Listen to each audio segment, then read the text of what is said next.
រុនសួស្តីបងប្អូនទាំងអស់គ្នាពេលព្រឹកព្រលឹមហ្នឹងហើយឥឡូវយើងការងារចាំកដោបអត់មានអីទេឥឡូវយើងមកមើលកណ្ដូបទៀតហើយបងប្អូនអើយនេះមើលកណ្ដូបយើងមានណាធំហើយឥឡូវហ្នឹងធំមែនទែនហ្មងឥឡូវធំកណ្ដូបហ្នឹងហើយបងប្អូនមើលចាស់ធំនេះថ្ងៃច័ន្ទទីប្រហែលដែរបានតែមើលថ្ងៃទីទៀតថ្ងៃច័ន្ទព្រឹកព្រលឹមឥឡូវបងប្អូនមើលដូចដោះស្លាបអស់ដាក់សាច់អាទ្រុងមួយហ្នឹងដាក់សាច់បងប្អូនទ្រុងនៅខាងកើតគេណាយ៉ាប់វីដេអូនឹងមកវិញសេវាអេអាហ្នឹងធ្វើការកើតមែនឡើងមកស៊ីទឹកជែកមិនទេចង់ជាប់កក្នុងព្រឹកទៅមិនទេមើលយកឥឡូវយើងមកមើលកដោបបងប្អូន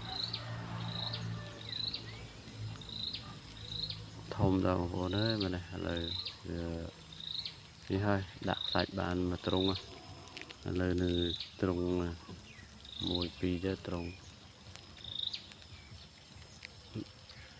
មួយទៀតធំឥឡូវបងប្អូនណាមានតម្រូវការសាច់កដោបអីចឹងណាអាចបាន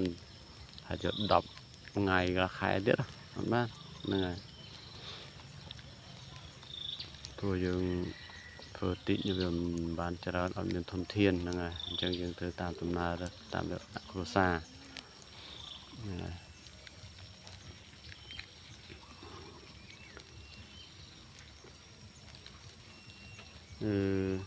បងប្អូនត្រូវការ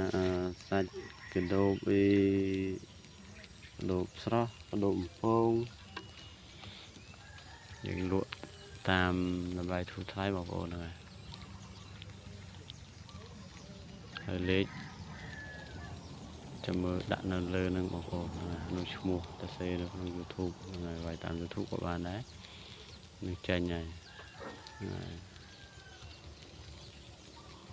តាក់ទងតាមលេខលើហ្នឹងហើយ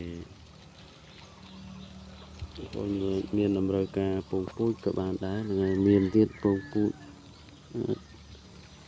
ទុកគង់ឲ្យបានចុងក្រោយដាក់រូបខ្លួនឯងទៀតសង្ហាណានឹងម្ចាស់ហ្នឹងចាស់ផ្ទាល់